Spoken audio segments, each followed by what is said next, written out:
Hello, everybody! Hello, everyone. Welcome to another episode of the Shift Talk podcast. Thank you for once again listening to our previous episode. We hope that somehow we were able to give you light and hope with our experiences. So for today's episode, it's kind of special again because someone is sitting with us today. Of course, she is actually technically in a motor shoots right now, but we thank her for saying yes to this interview. I know you were able to see her during our episode 3, if I'm not mistaken. So now she's back again. She's back for good. So today we're gonna talk about the hospital, the in-betweens, the things that happens in the hospital during endorsement, after endorsement, and everything in between. So once again, guys, let's all welcome Ezra.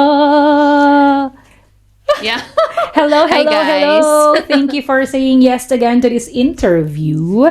So yeah, as what I've said, we were gonna talk anything about the hospital setup, the hospital setting. So first and foremost, what's your favorite shift? The morning, the afternoon, or the night shift? Of course, night shift. Oh, talaga, night Yes. shift? Bakit night Ay, shift? do you know me, Bar? Night shift, yes. Night shift talaga. So Yes. you functioned well during night shift, or why do you like night shift? Kasi, first of all, I hate waking up like super early. early. Yes, I'm not a Okay. morning person. Mm. So, actually, I can do PM shift, but Mas gusto mo preferably talaga is night shift. Is night shift. Kasi feeling ko mas nagpa-function ako. And I don't know. Wala, nocturnal pala tong kasama ko. Yes, I'm an owl child. Okay. So, gusto mo Yeah. ng night shift. So, marami ka ding na-experience na funny things, emotional things, and anything that in between during night shift? Yes, a lot. A lot. A lot. Mga in-betweens, sure. Yeah, no. So, we're Yeah. gonna tackle that. So, since we know that being a nurse is not an easy job, so if I'm gonna ask you right now, what are the things you want that patient knows about our job? Ano yung mga sa tingin mo na gusto mong malaman at maintindihan ng mga pasyente natin about our job, about we being a nurse? Because sometimes I think na not naman ma-misinterpret, but somehow I think yung duties and responsibilities natin minsan, alam mo yung gumugo tayo beyond kasi iba yung iniisip nila. So, ano sa tingin mo yung gusto mong malaman at maintindihan ng mga patient about our job, we being a nurse? Gusto ko lang malaman nila that we are nurses, not all around. Like, parang in a hotel, like for example, they're gonna Yeah. ring a bell lang, magbabas lang sila because of water. Exactly. Tapos, naman pala sila, like they can walk and go to the kitchen. And self-standing naman yes, pala self-standing sila, naman sila. mobile. And then, yung mga patients na inpatient. Kasi, feeling ko kasi, yung iba kasi, akala nila sila lang yung patient. Akala kasi nila na sila lang yung may sakit. Exactly, yeah. And then, akala nila na sila lang top priority. Where in fact, ang dami pang mga like, Mas more mas important na cases. Or yung iba, syempre, nahirapan huminga. And then, yung iba, gusto lang naman pala humingi ng pampatulog na gamot. Yeah. Ganon. Or worst things worse, hingi ng tinapay. Oh, yes. Tapos pag Exactly. binigyan mo sila ng normal bread, hanapan ka ng croissant. Yung something like that. Yes. No? And I think, siguro for me, one of the things I hope that the patients knows about us is we are not robots. Exactly. Yung alam mo yun, na we are there to take good care of them, but not as like, nagre-repair ka ng mga gamit, or Yes. nadi-disappoint sila pag hindi masarap yung pagkain. Tapos, kapag may sira, nurse. Kapag may kulang, nurse. Minsan, mapapatanong ka na lang, Akala nila all around tayo. hey, yung pa kami robot. So, yun yung, I think for me, that's one of the things that I wish that patients knows that nurses are nurses who takes good Yes. care of patient, you know, Exactly. that we are also human, we also have our own feelings na, but also there are patients na yung one small act of kindness, yung parang na-change yung, wala yung pagod mo. Yes. Did you experience that somehow? Yes, I did naman. What kind of experience yung na-experience mo Yung naman? parang she really appreciated na lahat ng ginawa ko, na I'm competent enough na kahit nandito ako sa Germany, I can do my job well, ganon. Tapos like I can really communicate to understand what they're feeling, ganon. Na parang thankful sila because we're here to help in general in Germany. Because di ba, wala na masyadong ano dito.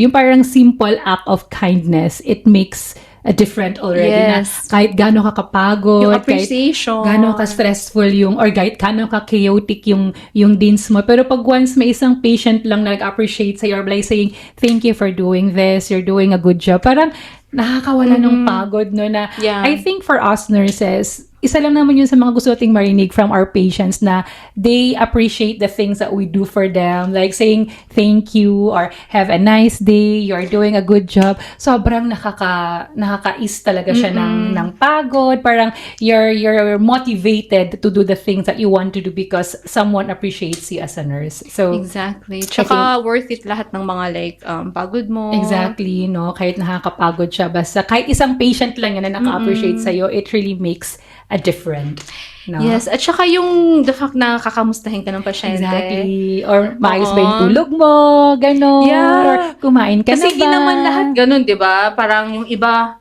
gamot ko, ganito, Or ganyan. papasok ka pa lang ng room, susupladahan ka na kaagad, yung mga gano'n. But may mga patient talaga na pagpasok mo pa lang, ngingitian ka na. Kamusta? Oo, no. That's so nice na somehow na-appreciate ka pa rin talaga Yes. ng mga nurses. So, can you also tell me like what's a typical dienst for you? Like for example, in night shift, like how do you start your shift? So, what's a typical like ablauf na ginagawa mo when you are doing a shift? So, let's say a night shift. What's the things that you usually do? Of in a night course, shift? hindi pwedeng mawala yung coffee ko. Very important for us to very function. important. Yes, ipiprepare ko muna ng coffee ko before the endorsement or Yeah. Uber Gabe. So, I think mas mag-function ka kasi syempre gising ka talaga. Yes. And then after endorsement, I will do like some medications. Tapos, what you call that? The rounds. Rounds. Yes, and then I think that's Usually. usually, and then kapag you have a lot of time, titignan ko like yung mga expiration dates ng mga medicines. Taray! Syempre, napaka-boring naman kung wala kang gagawin.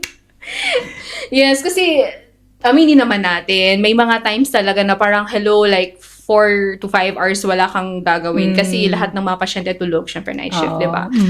So, minsan, you know, Just to make yourself busy. yes.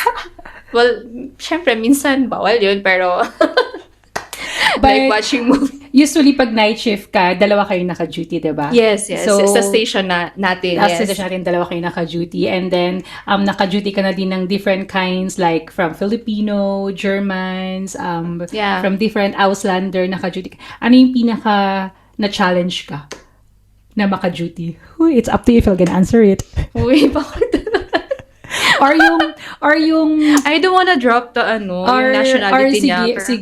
Sige, kahit hindi ka nalang ma-drop. So, ano yung saan ka mas ano yung mga challenges na na-encounter mo during your night shift or having someone? Kasi syempre, kailangan mo rin ng magandang combination kayo. Kasi pag hindi kayo nagpapas, Yes. you can function, especially pag night shift, dalawa lang kayo, diba? So, sige, let's rephrase the question. Ano yung pinaka-challenging part sa iyo of working in a night shift, working with someone? Ano yung saan ka pinaka na-challenge na lang talaga? Siguro dun sa mga lahi na, alam mo yung super superior. Kasi, kahit naman mga Pinoy, we have different kinds of kung paano natin gawin Personality, yung, exactly. paano natin gawin yung job natin, kung anong unahin natin, gano'n. But in a certain talaga itong lahi na to, parang super superior sila. I wanna do that. Ako lang to.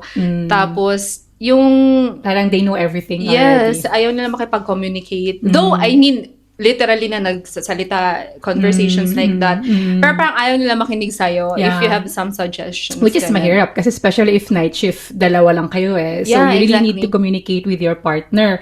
Pero ang mahirap kasi, yung pag may gusto kang isuggest, pero they don't wanna listen to it kasi gusto nilang paniwalaan kung ano yung gusto nila at yun ang dapat masunod. So it's hard to Exactly. like, okay, so minsan parang give way na lang or ikaw, you give way ba or you wanna stand kung ano yung gusto mong mangyari pa rin.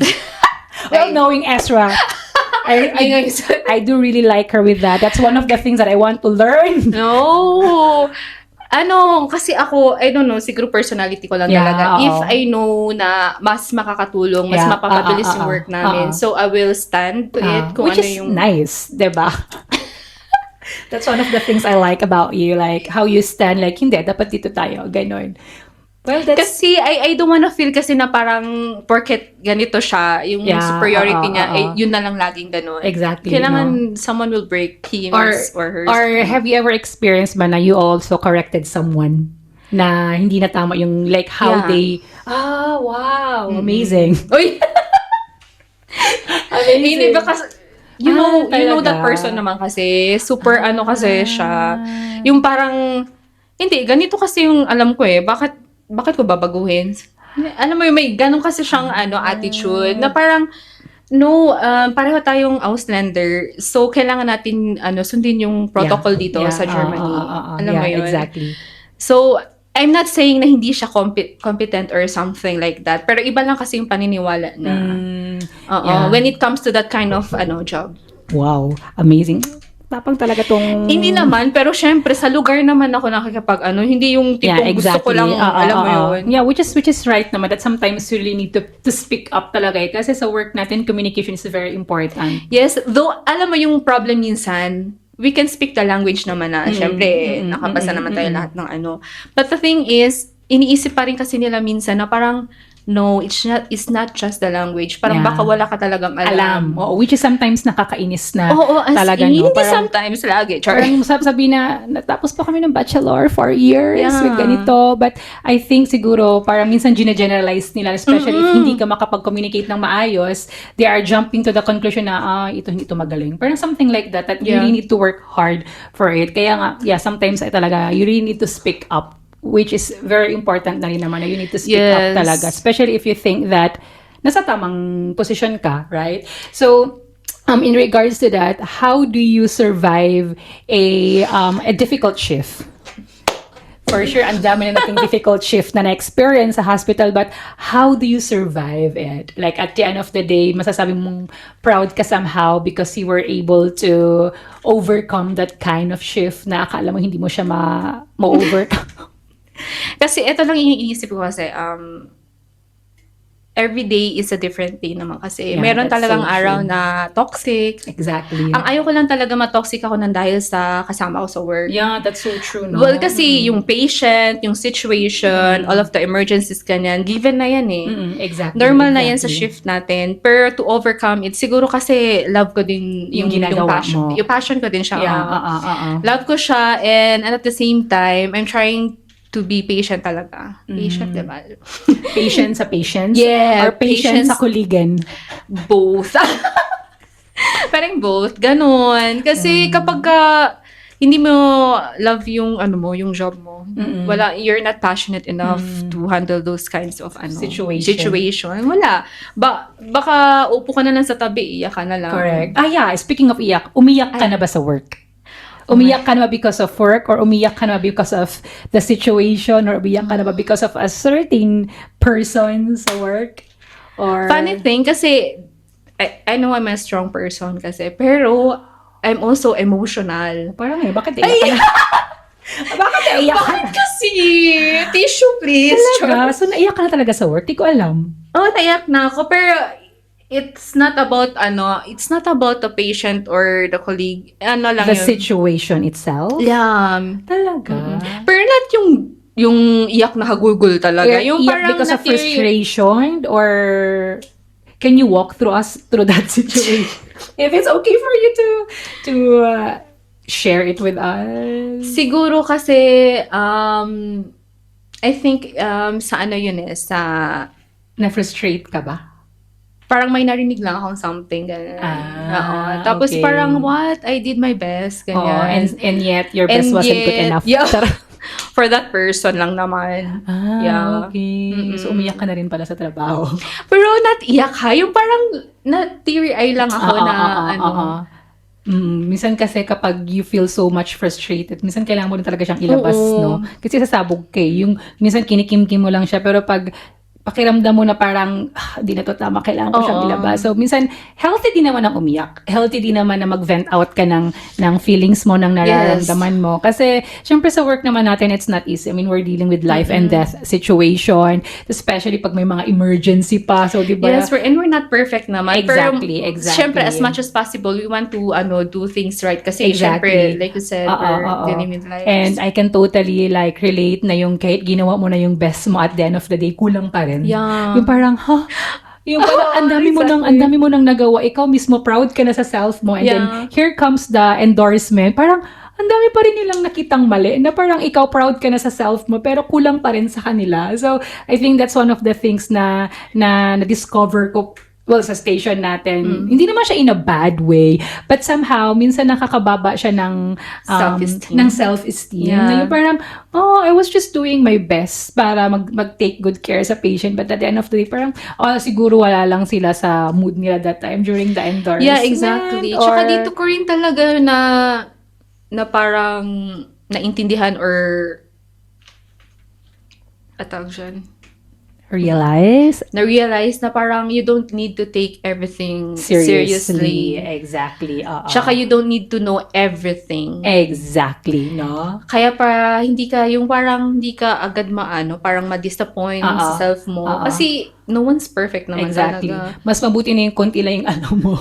Para hindi ka na din yung parang, kung minsan kasi di ba mahilig silang mag-usap-usap, ganyan sa station, ganyan. So ako pag may mga ganyan, sabi ko, just leave it them, gagawa na lang ako ng trabaho ko. Kasi minsan, yung mga pinag-chismisan nila, hindi na healthy. Yeah. So, yung mga chismis, literal na chismis, yung mga things na nag-happen in between of shift. Yeah. Especially minsan, may mga moments talaga sa work natin na, well, not all the time, siguro mga 10% sometimes na yung chill lang tayo. So, syempre, wala kayo bang gagawin, but to talk na lang, something ganon. So, yeah, yun yung mga moments na nangyayari sa atin sa hospital. But of course, if there are sad moments, if there are disappointing moments, of course, there are also funny moments that happens in the hospital. Of course. So, meron ka bang na-experience na funny moments na hindi mo makakalimutan hanggang ngayon? Or whenever you think about it, you can't help but to laugh and to smile. Kapag naalala yung mga certain situation, during Uber gabi, or during rounds, or during endorsement with a doctor, may mga na-experience ka bang funny moments? Yeah, actually sa sobrang dami, hindi ko na kaya isipin kung ano yung pinaka-funniest moments for me. Pero siguro, the things na tumatak sa iyo. Siguro, na lang, let's say sa Uber gabi. Especially if mga kapinoy yung ka-endorset ko. Yung parang, yung tayo na nakakaintindihan. Kasi tayo mga, kala mo feeling perfect eh. Oo, akala mo lang perfect na mga pronunciation, lahat ng pinagsasabi natin. Diction pa tayong paracetamol. Yeah, about the diction, no? Kasi siguro especially sa amin mga Bisaya, I mean, meron talaga kaming diction, like how we pronounce the word. And what's funny about it, kasi kami nagkakaintindihan kami. So minsan, pag pinagtatawanan mo yung isa, gaganti yung isa. Hindi pwedeng walang gantihan na mangyayari dito. Kaso, kapag may mga locals, hindi nila maintindihan kasi tawa ka ng tao, sila how can you explain it to them? Hindi din naman nila maiintindihan yun, diba? So, I think that's one of the funny moments na nangyari, most of the time talaga sa endorsement talaga. Yeah, diba? Tapos feeling ko nakaabang talaga sila palagi pag ako nang nag-endorse. Oh my God. Parang meron ka na talagang tatak sa station. Nakatatak sa kanila na, oh my God, ako nang mag-endorse. Bakit ganito? Pero hindi ko talaga makakalimutan. Dino, I love you. But hanggang ngayon, hindi ko talaga siya makalimutan. Kasi, Dino, share na lang namin, hindi ka naman nila kilala. Kasi, I think mga bago pa lang ata kami noon sa station. So, syempre, pag bago kakabahan ka talaga, di ba? Tapos, especially pa pag nag-endorse ka, ang daming tao sa nursing station, sa Stutz po, ang daming tao. So, nung nag-umpisa pala ako dyan, nag-endorse ako na, Zema. Say, ay, nun sa Vansish. Ganun talaga ako kasi syempre kinakabahan ka. Tapos biglang sasabihin ng kolegan mo, patient, ano yun, sabi niya, labor is taught. Hindi ka matatawa. Tapos lahat kami, ha? Sabi niya, functioner nashmare. Sabi ko talaga. Ano ba nagsasabi ba? Tapos yung parang nasira yung endorsement dahil sa pinagsasabi ko, oh my God. Tapos after nun, pinagtatawanan na lang namin. Or yung parang, patapos na yung shift, yung utak mo din, yung Deutsch mo din, paubos na, tapos nag-endorsement. Tapos ang sayo mo na, laughing? Tapos ako na mismo natatawa sa sarili ko. Kasi parang, syempre, pagod ka na, hindi ka na magfa-function. Tapos, here comes the endorsement. Ang dami pa nilang tanong. Kasi parang, Lord, please help me. Hindi ko nakakaya to. Pagod na yung utak ko. Tapos, makikipag-away ka pa during the endorsement. Diba? So, I think for me, that's one of the funniest thing I've experienced sa hospital. The in-betweens that is happening. Ikaw ba? Meron ka rin na-experience the in-betweens?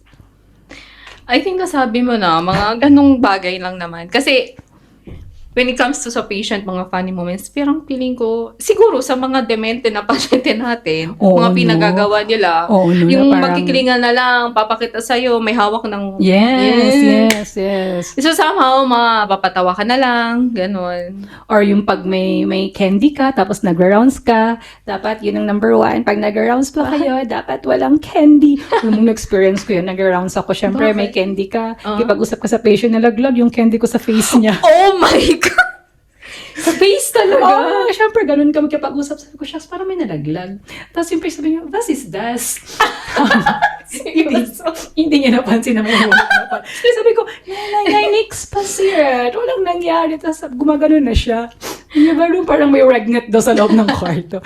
Sorry naman. So, yun yung one of the things na sabi ko, okay. Minsan, masarap din namang tumawa sa station. Kasi lalo na kapag sobrang pagod ka na. Tapos minsan yun na nilook forward mo na sana may mangyaring somehow na, alam mo yun, mawala man lang yung pagod na nararamdaman mo. So, I think being a nurse in overall talaga na hindi ganun kadali yung profession mo bilang isang nurse kasi syempre you're doing a lot of things minsan kailangan mo ring minsan kailangan malakas ka because your patients are getting strength from you as well, especially yung mga patient na pakiramdam nila na end stage na sila somehow ganun, no? True yung pakiramdam nila na yung life nila almost there na. So, pag nakikita ka nila, you're smiling at them, somehow you're also helping them. Na minsan yun yung nakikita mo na lahoon, no, na even though nakakapagod yung trabaho natin, but it's somehow fulfilling pa rin kasi nakikita mo yung result through your patient. And sanay ka ba pag may namamatay ang patient? Or, syempre hindi. Diba? Parang ako I'm still not used to it whenever na may namamatay tayong patient. Parang, syempre as a nurse, kailangang ihiwalay mo yung emotion mo. Yeah. Pero minsan hindi talaga siya mawala. Yung parang tumutulog lang bigla yung lumusik. Oh my God, hindi to dapat. Kailangan balik ka, umakyat ka. Especially kapag mga matatandang tatay. As in, grabe ang babo talaga ng luha ko sa mga ganyan. Tapos yung as much as gusto mo silang ma-revive, pero hanggang doon na lang. Tapos minsan pag wala na, dineclare na ng doktor na patay na, oh my God, yung parang gusto mo pa rin ibigay yung best mo, pero wala, hanggang doon na lang talaga. Minsan masakit siya, but I think that's one of the challenging part of us being nurse. Kasi, yun, ang dahil mong may experience na emotion, ups and downs. Minsan pa, ang pinaka-worst, pag may namamatay, may mga sigawang portion na nangyayari. Away ng doctor at nurse, away ng koligan, sigawan dito, sigawan there. So, our life in the hospital is not that perfect. Ang daming nangyayari in between, ang daming actions na nangyayari. It's chaotic, but somehow it's productive. So, if you're gonna go back to your younger years, what advice will you give to yourself, to your 10 years younger self? So, I think you're still studying, no? 10 years to go, or you're already working? Grabe naman. Ano ba to? Palabasan ng edad? Sure. So if given a chance to give yourself advice 10 years ago, what will you say to your younger self? Push mo lang, keep going. Kasi from where I am right now, I am, contented naman. Oo. Okay. So, somehow, parang,